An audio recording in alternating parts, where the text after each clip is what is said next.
Good evening, America, and welcome to the Thursday edition of Just the News, No Noise. I'm your host, John Solomon, reporting to you, as always, from Washington, D.C. and the WiredToFishCoffee.com studios. You know this, Wired to Fish Coffee is the official coffee of Just the News. It has a brand new decaf blend coming out in just a few weeks here. Go to WiredToFishCoffee.com and get a fantastic 10% discount by using the promo code JustNews or pointing your camera at that QR code. All right, we've got a chock-full show today. We're going to shorten up the headlines and get to business real quickly, but I want to just lay out two quick things because it'll set up our first guest, the chairman of the House Oversight Committee, James Comer. He has exposed how hundreds of thousands of federal workers are not coming to work anymore. They're staying at home. Some workers stationed in D.C. have moved all the way across the country. That leaves billions of dollars of wasted tax dollars on keeping buildings open where nobody's working. We're going to tackle that at the beginning of the hour, but that's not the only disturbing thing we're going to tell you about. Just the News has confirmed that CISA, the Cybersecurity Infrastructure Security Agency, if that name sounds familiar, that's the agency we've been telling you for the last year was somehow focusing on censorship. It's not part of its mandate, but it decided to censor conservative content. But you're looking right now at an audit. This is an audit Just the News obtained. It confirms that while CISA was focused on censorship, it wasn't focused on its own cybersecurity. Its name is the Cybersecurity Protection Agency. It actually left one of its key most important computer systems open, a high-value asset it's called, did not have the proper security, did not comply with its own security regulations. Boy, people are just not doing their jobs because they've been focused on things that are not part of their core mission. This is another great example. I want to bring in my amazing co-host, Amanda Head. Amanda, another big thing happened today. The FBI, like Walmart and many others, got out of the DEI business just in time for Donald Trump to become president. Look at that. Listen, yesterday I talked about how much I love this timeline. The things just keep ramping up and getting better and better as we move closer into Monday. And John, by the way, your first two headlines tie in with each other because I firmly believe that when you have people who are not showing up to work, when they are working remotely, there is a cavalier attitude that is human nature when you don't put on your suit and you don't show up to work. And I think that when you have a bureaucracy that has been allowed to stay home and sit at home in their pajamas and maybe glitz themselves up from the shoulders up when they have to go on a Zoom call, when you have that type of casual cavalier mentality, then things fall through the cracks. So I think that those two stories are very closely related. Joining us now, the man who exposed all of those stay-at-home bureaucrats who are wasting your tax dollars. He's the chairman of the House Oversight Committee, a good friend of this show, and the author of a brand new book. I love this book, All the President's Money. You know what that's about. The big guy, Joe Biden, took it there. Be sure to check that book out. Chairman James Comer. Mr. Chairman, good to have you on the show, sir. Congrats on the book. Well, thank you. It's always a pleasure to talk to you guys. You all tell the truth, and that's in short supply in Washington, D.C. Well, you helped a lot to get us the truth, particularly in the Biden family. Now, particularly about this incredible scam where federal bureaucrats who are supposed to be working in D.C., they moved all across the country. They don't show up for work. They're renovating their offices, which aren't being used. We're getting soaked for billions of dollars. Tell us how bad it is from the great investigation you and your team did. Yeah, well, we sought information from all the divisions and departments in Washington, D.C. as to what percentage of their workforce is teleworking. Some agencies responded, some agencies responded in part, and some agencies never bothered to respond. But through our digging and through our request for information, we determined that a significant percentage, over 50% of the federal workforce, and we're talking about a 250,000 people in Washington, D.C., are teleworking now. And they're teleworking anywhere between 3 and 5 days a week. That we all know from dealing with these government agencies that it's impossible to get someone on the phone.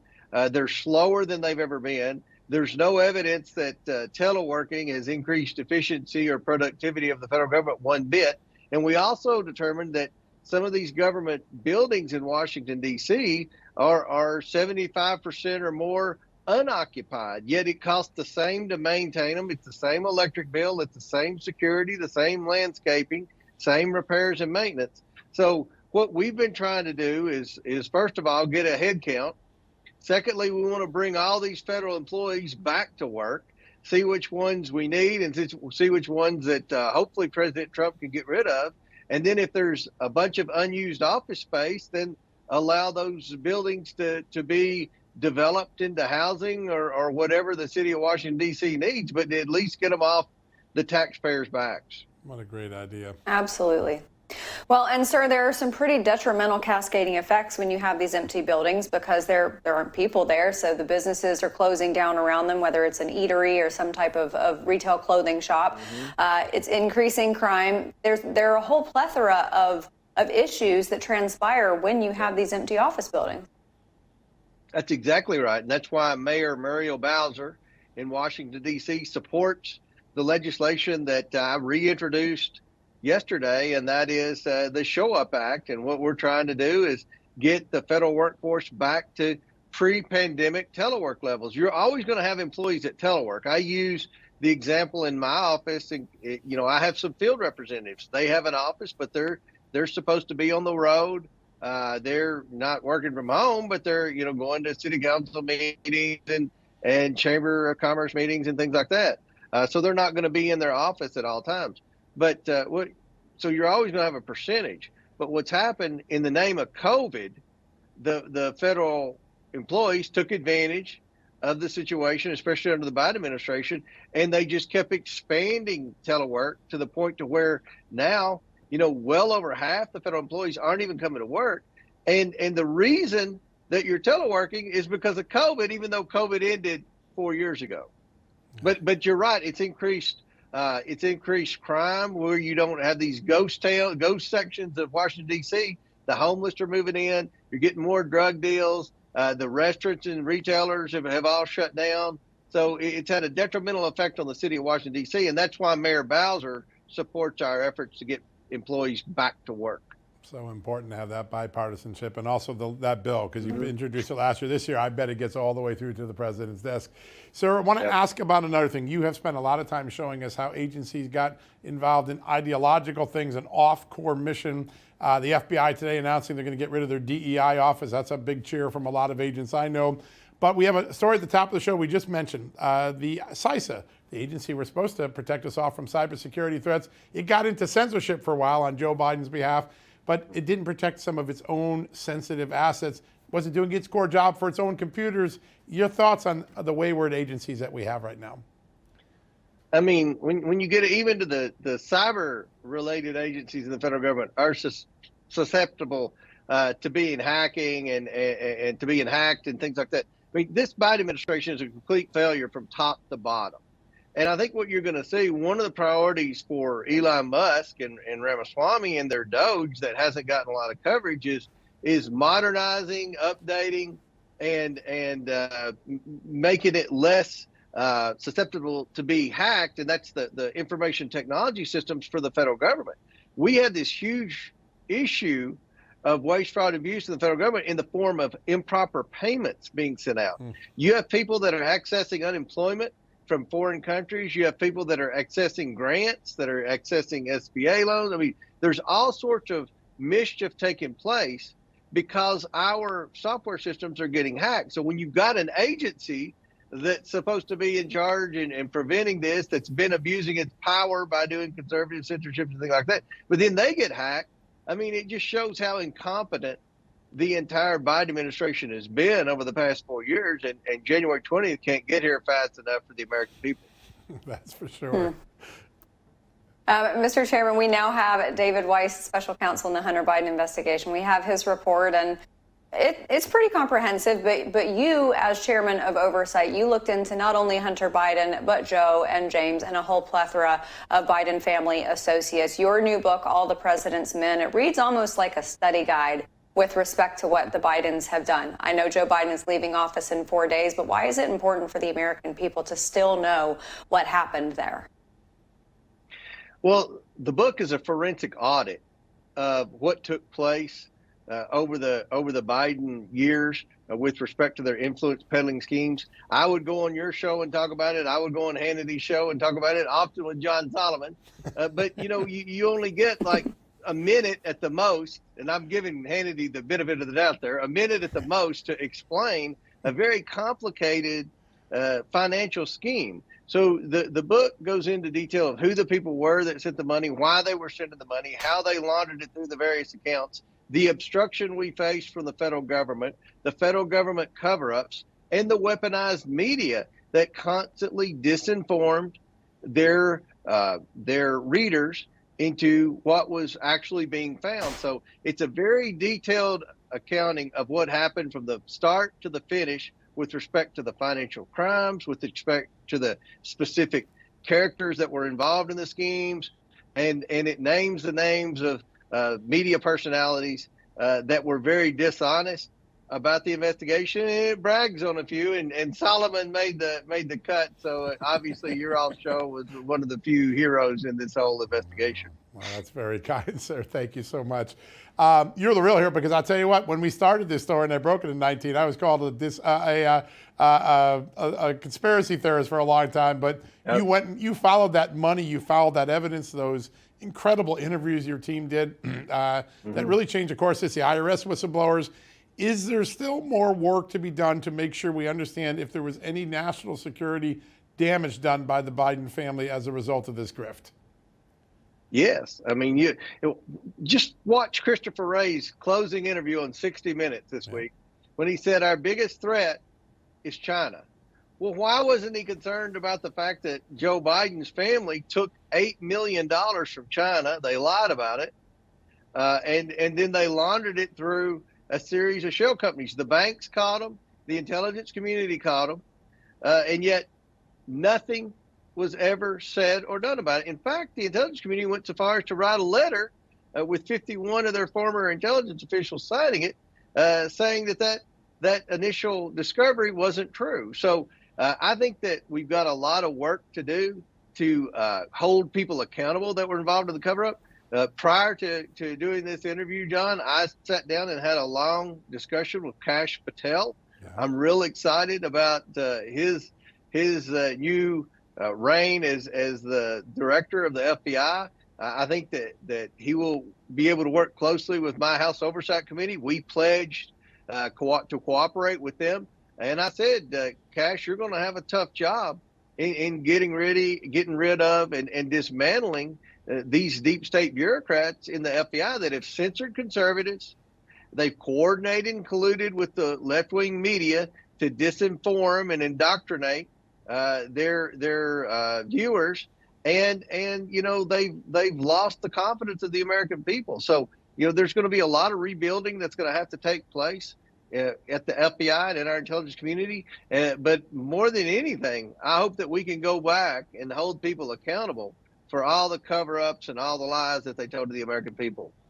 A lot of the people that President Trump has named are going to be game changers, but the first game changer when it came to the House Oversight Committee was you, Mr. Chairman. You did so much to change the narrative and the facts in this town. We actually got the truth for a change. It's a great honor to have you on the show today. Congratulations on the book.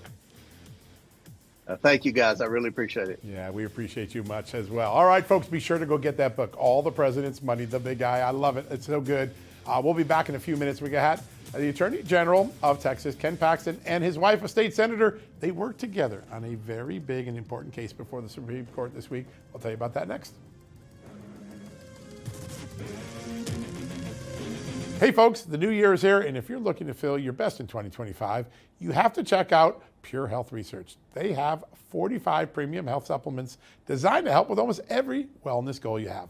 Whether it's boosting your energy, trimming belly fat, supporting healthy blood, sugar, or even reducing swelling, Pure Health Research has you covered. Each formula is crafted with natural, non-GMO ingredients backed by clinical research and made right here in the United States of America.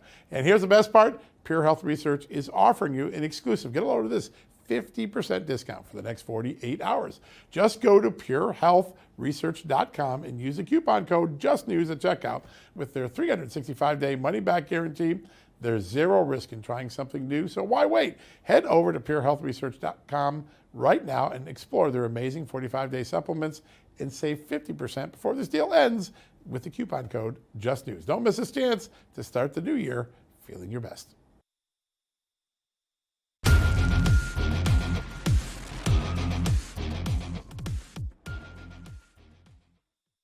Welcome back, everybody. There are so many reasons why President Trump was voted back into office: the economy, our national security, immigration, a whole host of reasons. But another big reason was to protect America's children who are being subjected to sexualized content at a very young age, and even in America's public schools. We know the Trump administration is going to do something about that at the federal level, but states are working to do something about it as well, including Texas Attorney General Ken Paxton. And what a treat, his wife is joining us as well, Texas State Senator Angela Paxton, and they both join us now with John from Washington, D.C. I have a very severe case of FOMO. Welcome to the both of you tonight.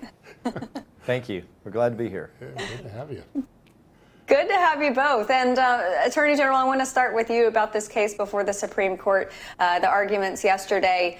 Tell us about the case and why the American people need to keep their eyes on this, because there are pretty far-reaching implications. So this was a statute passed by our legislature in the last session that basically just required age verification for people to go on porn sites.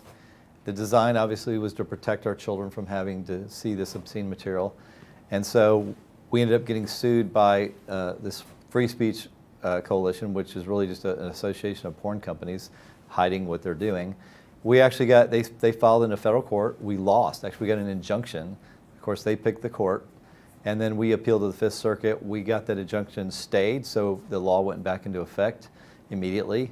And then this coalition of this free speech coalition then appealed to the U.S. Supreme Court, and our case was heard yesterday in front of the 9 justices of the U.S. Supreme Court.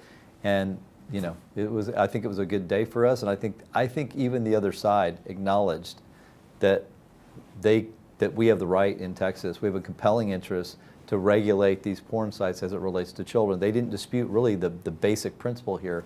What they disputed was, well, you did it in the wrong way. You can't do it this way. And that way, they didn't have the PR problem of arguing that we couldn't regulate these for kids. They didn't want to say that.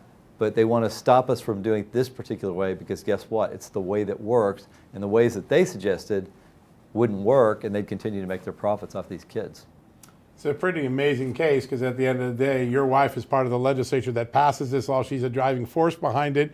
And then many other states, Senator, follow Texas, right? You got Virginia, many other states that follow the lead of this. So this case has international or nationwide impact, doesn't it? It really does, and I'm really just so appreciative. Thanks, dear. For your great work on this, because when Texas is able to pass legislation like this, and then we get the cover that we'll have when we win this case, then it really lets us run blocker for all the other states.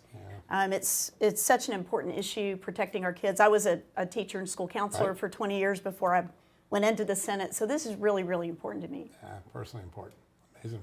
Mm-hmm. Senator, I want to stay on you because John and I covered this along with your husband, Attorney General Ken Paxton, the strife among Republicans in the state House. I know that the state Senate obviously is very different, but for Republicans in Texas, are they pretty tightly united right now?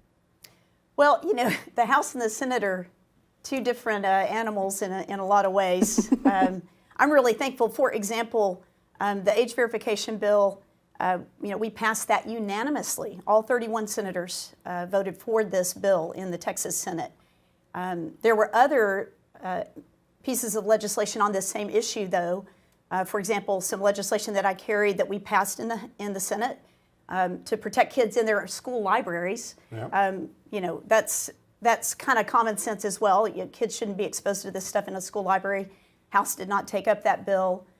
We also passed a device filter bill, which actually kind of came up in the hearing as another method of regulating. We passed that in the Senate, was not taken up by the House. So, you know, we have a new speaker, but it's still unclear that it looks much better for these kinds of things. And, you know, I am praying as a person of faith that we'll have good things. I know that in the Senate, though, we're very committed to this. And I know there are a lot of new House members who are going to be committed to making sure we do good things. And Ken worked really hard to elect a lot of those some folks. of them as a result of the work that the general did, yeah. There is a moment now where I think people will appreciate the weaponization because it's going to get exposed moment by moment with people like Kash Patel, Pam Bondi.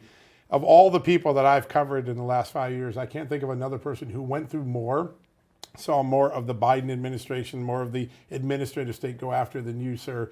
SEC, FBI, impeachment. You defeated them all. And I think the most recent one is the FBI just recently informed you that thing's done finally, right? Yes. So that's great news. Yeah, well, I had the FBI for 4 years. As soon as Biden came into office, they started investigating me. Spent who knows how much money, millions of dollars, I had 3 felony charges from the state. I had the state bar trying to take my license away. That's not resolved. That's almost resolved. I had just civil lawsuits.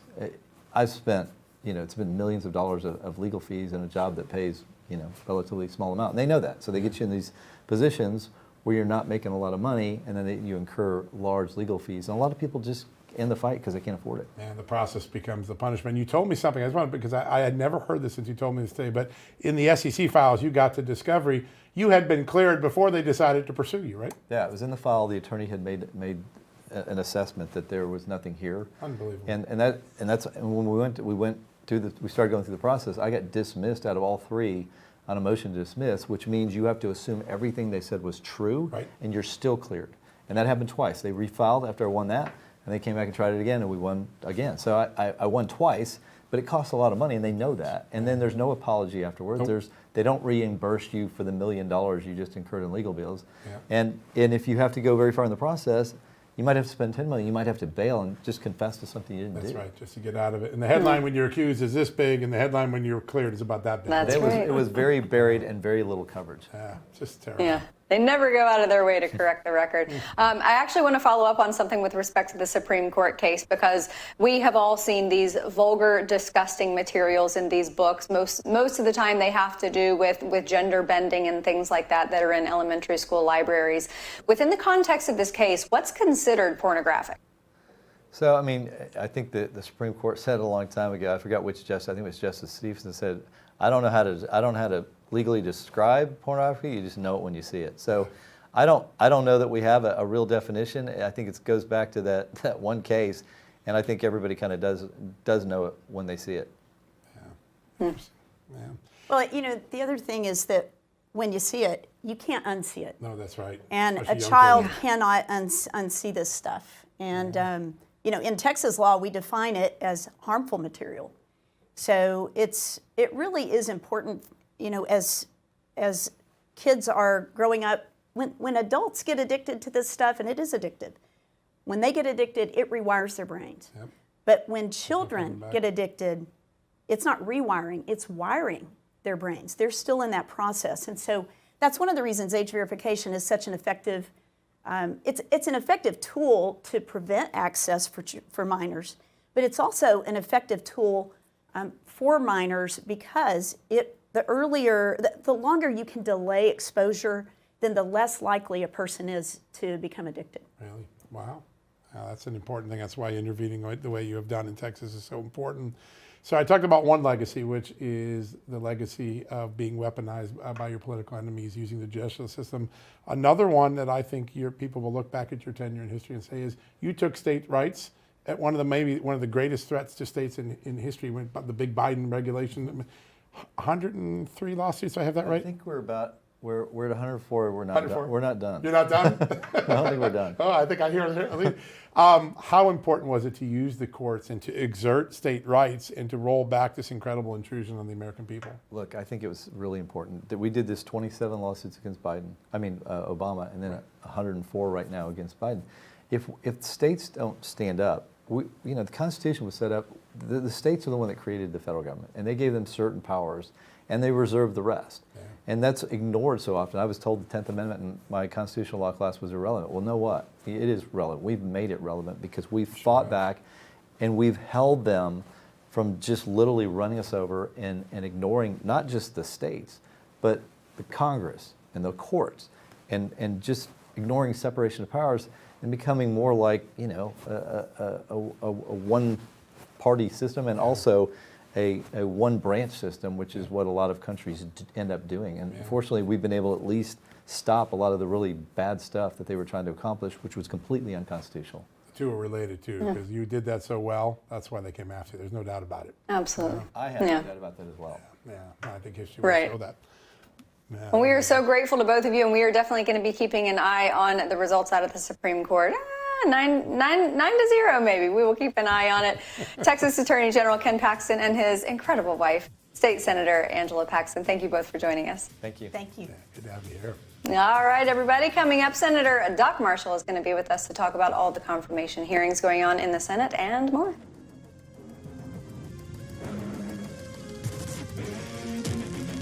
Hey, America, you've heard me talking about a despicable crime that the FBI calls house stealing. It's title fraud, and it's a growing crime, becoming a very serious problem from homeowners. In fact, a district attorney in California recently said that title fraud cases in his small county have gone from virtually none to 73 in just 18 months. Now, if you own a home or any property, your title and the hard-earned equity you've built are at serious risk. Now, how do they do it? With just one document, a forged signature, and a phony notary stamp, a bad guy can take legal ownership of your home and take out loans against it. Just like that, poof, your biggest asset could be gone, and it can happen without you even knowing. But there's a way to help stop them. I trust our friends at Home Title Lock to protect my home. They've got a special offer for you all to make sure you're not already a victim of this terrible crime. Sign up today using the promo code JUSTNEWS at HometitleLock.com, and you'll get a free title history report and a 30-day free trial of their exclusive triple lock protection, giving you 24/7 monitoring, urgent alerts, and the best part, if God forbid fraud does ever happen, Home Title Lock's U.S.-based team works fast to restore your home at no additional cost to you. That's HometitleLock.com, promo code JUSTNEWS to protect your home, your equity, and get a peace of mind. Go do it today.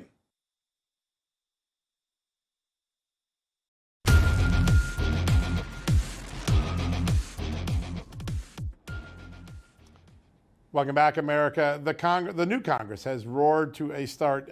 Lots of hearings going on today and yesterday, confirmation hearings. One of the most impressive involving the Treasury Secretary nominee, Scott Bessent. Joining us right now from the Senate Finance Committee that was having that hearing today, the great senator from the state of Kansas, Senator Doc Marshall. Senator, good to have you back on the show. John, it's great to be with you, and Amanda as well. What a great time to be here in Washington, D.C. We can feel the momentum. You can just feel the momentum up here, the optimism back home. Americans have never been so excited that we had this opportunity to go to places that roads have never taken us before.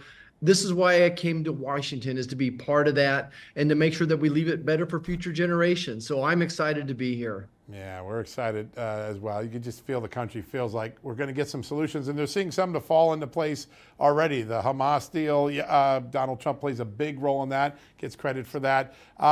Something in the medical world that's been pursued for a year, Red Dye 3 getting taken out suddenly, something Donald Trump and Robert F. Kennedy. There's a Trump factor already at work, and he's not even in office yet. How does that happen? Well, you've described it exactly. Let's take the situation with Hamas and the Gaza Strip. That never happens if it wasn't for Donald Trump's presence. I was taught by one of my mentors, a fellow physician. He said, once you lose your reputation, you never get it back. Joe Biden lost his reputation when they got out of Afghanistan. And basically, we've had horrible foreign policy since then. But now, these folks, these thugs over in the Middle East, respect Donald Trump. Again, I think about the moment that he took out Soleimani, or whatever his name was. Yeah. Forgive me. With President Xi was there at the dining room table. So ever since then, I think he's had these thugs on the run. And certainly, again, this peace treaty would not have happened without President Trump. Pretty amazing. I think that's spot on. Senator, a big part of what is projected to be a golden age or a gilded age is going to be what happens with our economy. And for Scott Bessent, presumably at Treasury, what does that look like? What can he do? Because I remember some iconic moments with Secretary Yellen where in an interview she's incredulous that Americans are experiencing sticker shock. Inflation is transitory. Are we going to see anything like that from Treasury this time around?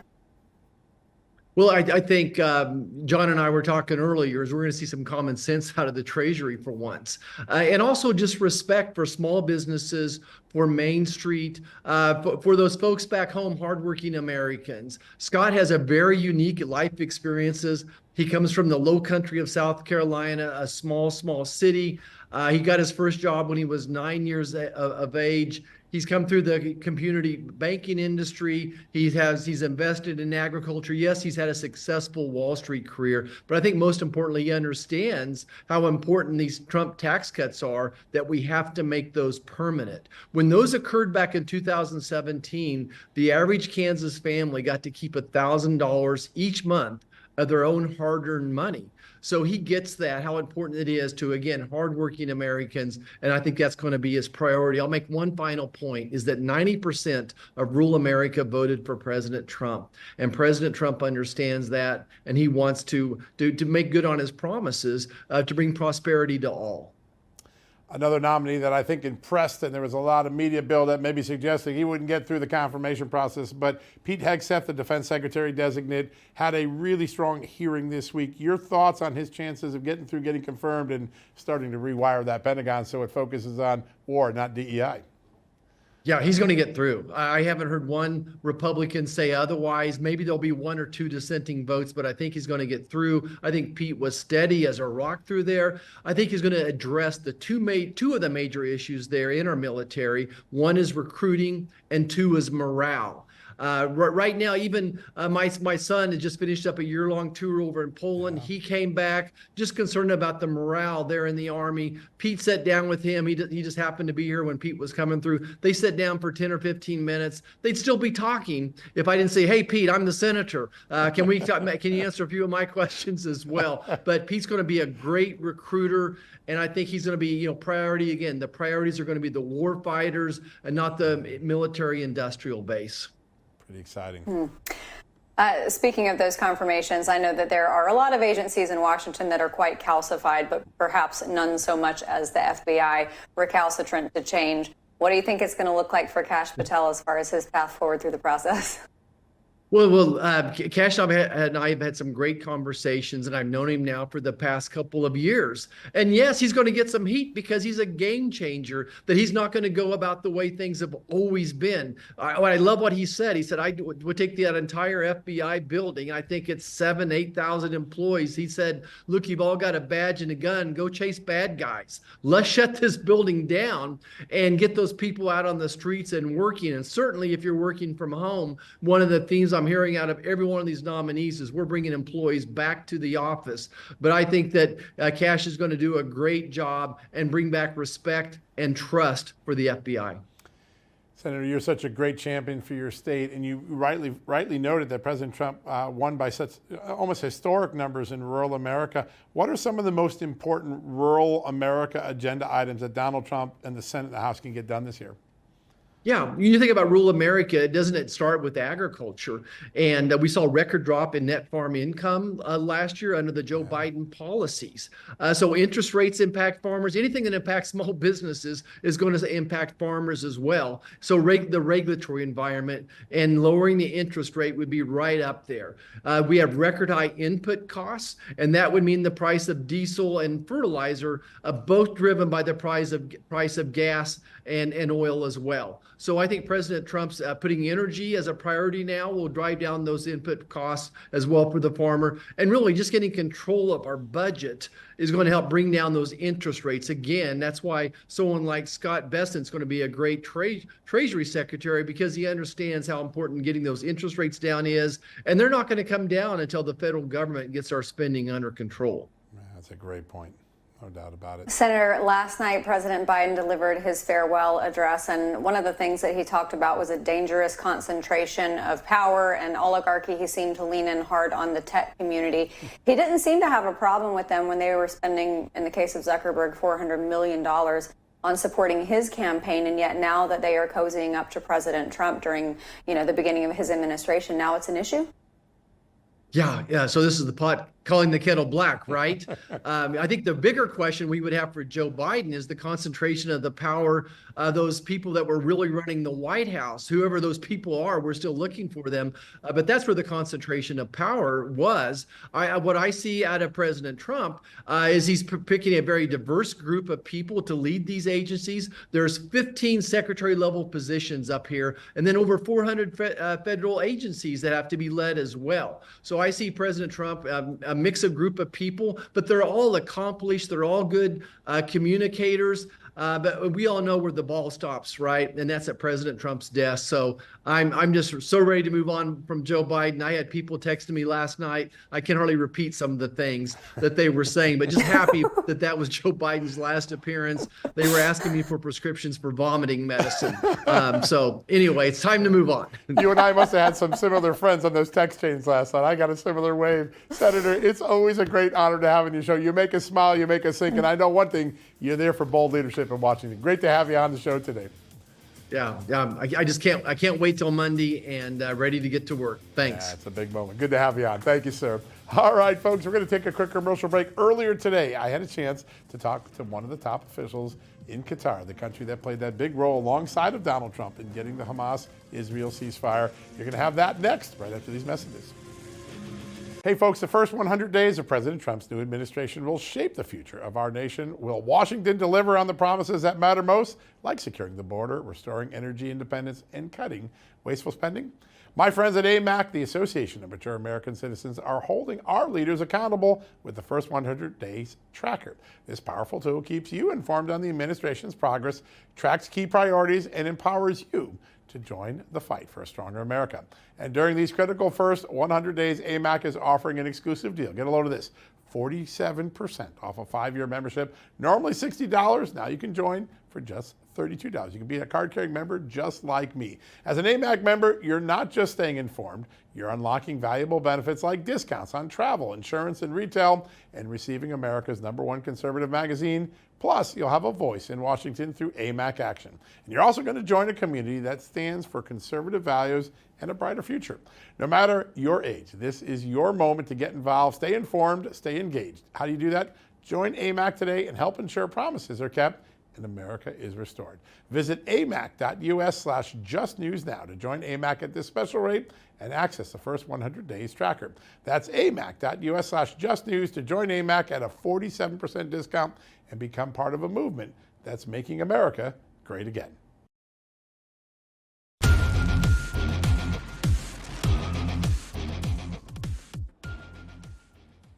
Welcome back, America. Amanda will rejoin us in just a few minutes. Yesterday, we began the show with that extraordinary news of the role that the Middle East country of Qatar and the President-elect Donald Trump's team played in securing that historic, long-awaited, and often elusive deal for a ceasefire and hostage release between Hamas and Israel. We're very lucky to be joined today, all the way from Doha, the capital of Qatar, the advisor to the Qatari Prime Minister and the spokesman for its Ministry of Foreign Affairs, Dr. Majid Al-Ansari.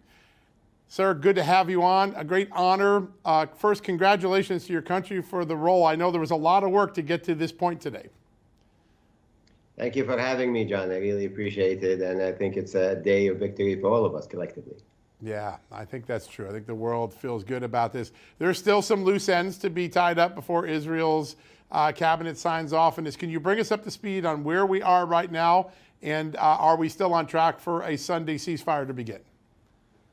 Well, up to my knowledge and the last update I got from our guys, I can tell you that all the loose ends have been tied, and we're set for Sunday. Of course, there are some formalities here and there to be finalized, but when it comes to the discussion of both sides and the grievances of both sides, they are all addressed, and we are now ready to go. I can tell you that last night was very difficult. We had to stay in negotiation mode until literally the last minute when the Prime Minister picked up his file and went down to the press room to do his briefing to the media. And the night before that, the Prime Minister left the negotiation room at 4 a.m. So you can imagine how difficult, how frustrating, and how tired the team was by that time. And now the work begins, as implementing the deal in its own right is a big task. It's not an easy thing to embark on. We tried it before in 2023 and the short pause in November. But we are happy to report that everything is on track now for the pause to begin on Sunday. Yeah, that's really great news for the world. A lot of people may not know this, but in my own reporting, Qatar plays such an important role, not only in negotiating here between Israel and Hamas, but sometimes with Russia and Ukraine. Talk a little bit about the jet-setting diplomacy that your prime minister does often and how it benefits the United States.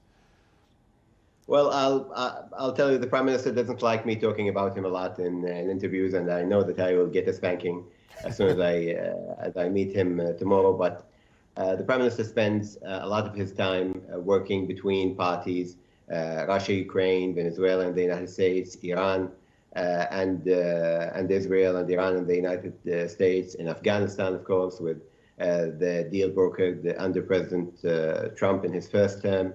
to end the longest war in U.S. history.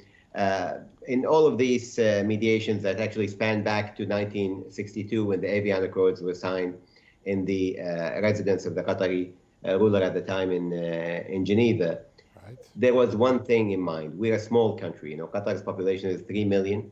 10% of that population are Qataris, but we have always been able to push and punch above our weight for two reasons. One, it's the tenacity of our people, the type of our people. You know, it's in our DNA. Even our founder, when he described Qatar, he said Qatar is the Mecca of the oppressed, and that is still something that we believe in Qatar to this day. If you look at the mediations we have done in past years, they span from Afghanistan to one side, moving to Russia, Ukraine, the Middle East here, Africa, and Latin America, so almost spanning the whole world. And we are increasing our output when it comes to mediation and peace facilitation, which is something, you know, I was talking to our Minister of State, who you quoted in an article very recently, and he told me, Majid, we have 10 open mediations right now on our docket. We are working on getting there between prisoner releases, you know,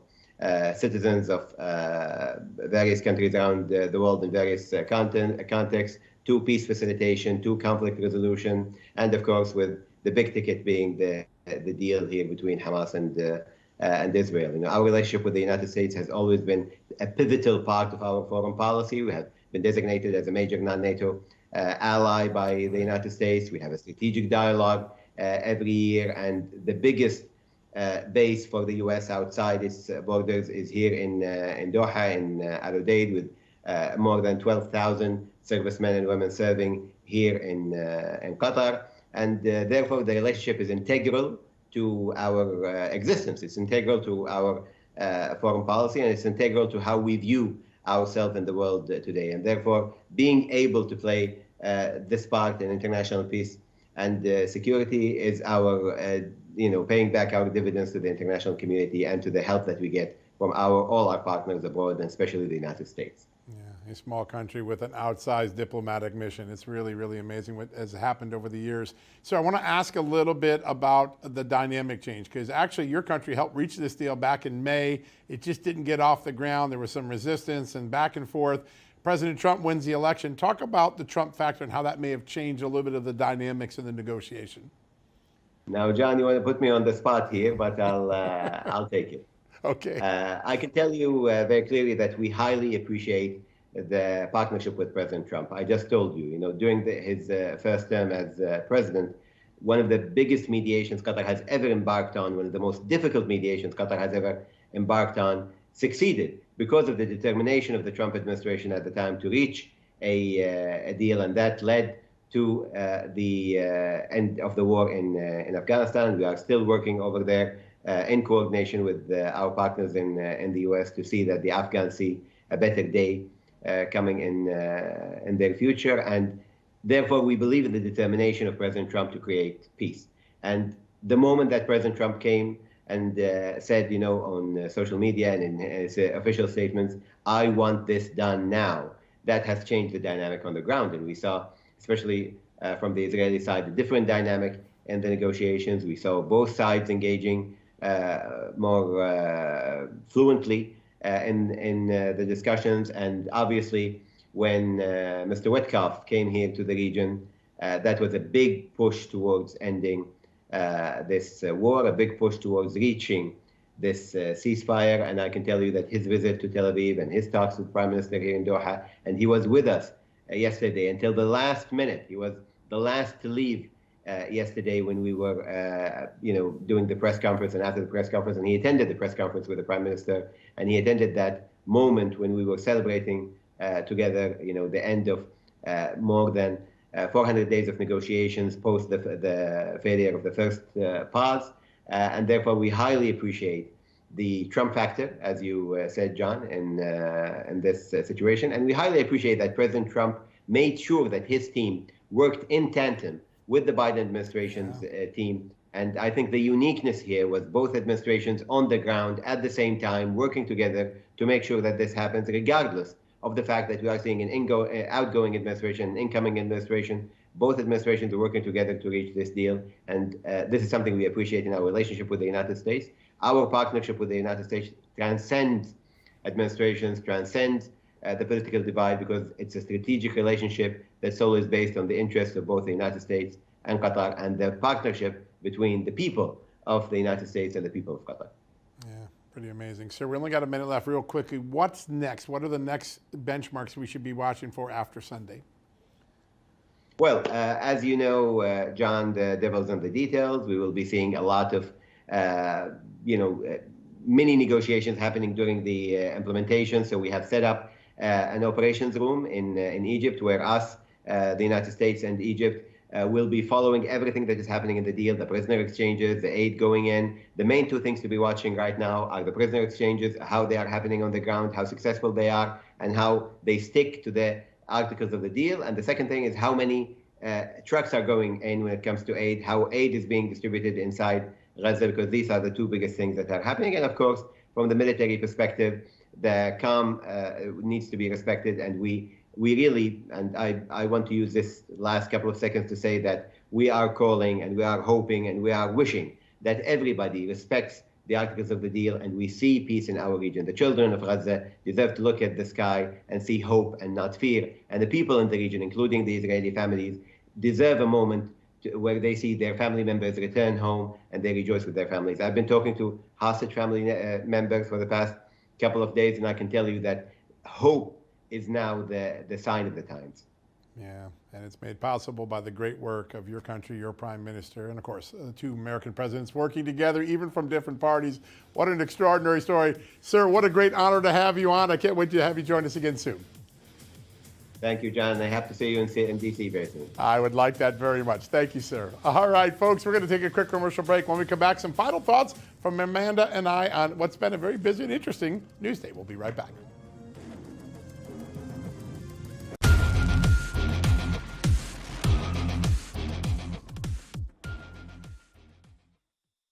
Welcome back, everybody. Inauguration is in 4 days, and it is going to be freezing in Washington, D.C., and there is surely a joke to be made there about Democrats who used to say it would be a cold day in hell before Donald Trump took the Oval Office again, but I'm going to sidestep that for a moment because, John, they released his official inaugural photo, and it is, put it up on screen. To me, it's not it's not traditional, it's ominous, but to me, it says, this is the business. We are about to get stuff done.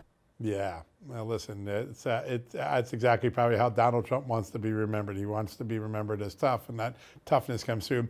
Whatever this portrait says about him, the portrait that history will remember him by is when he got off the ground at Butler, blood trickling down his ear, sitting beneath that American flag. That is the Donald Trump portrait for history. The toughness that overcame all the things he's been through the last 8 years. That will be a photo that will be as iconic as any in American history, Iwo Jima and others. But it's good that these photos come in too, and I'm sure the president had a specific reason for that look, just like he had a specific reason for his mugshot. Yeah. Yeah, and just as you were talking about that, my earring fell out of my ear. The back is still stuck to the back of my ear. Anyway, I want to ask you about President Biden's farewell address last night, because the tone, he started off by taking credit for the hostage and ceasefire deal. But it seemed to me that for a lot of Americans, this was less a farewell speech and more a, frankly, good riddance speech. Yeah, listen, he came in lying and he left crying. And I think that he's going to be one of the smallest presidents in terms of success and trust and popularity in our history. And that will be his punishment for lying his way into office, mishandling most of the office while he was here, even breaking a promise at the end to pardon his son. He does it. And really keeping covered up from all of us all the good work that James Comer ultimately got to that we talked about today, which is the corruption in his family. His family was grifting on their name, putting national security at risk. And I don't think history will look kindly back. And a lot of people get a chance to rehab themselves. I don't think he's going to be one of them. Yeah. He started off lying. He went through his presidency spying and crying. He's going to finish off lying, and his reputation will be dying. Oh, my. Look at that. You're a poet and you didn't even know it. Oh, boy. Yeah, I don't know if I can claim that. But anyway, John, great to see you tonight, and great to have all of you joining us this evening on our TV show. And we will be back here tomorrow night at 6 p.m. Eastern on Real America's Voice. Stay safe. Be blessed. We'll see you then.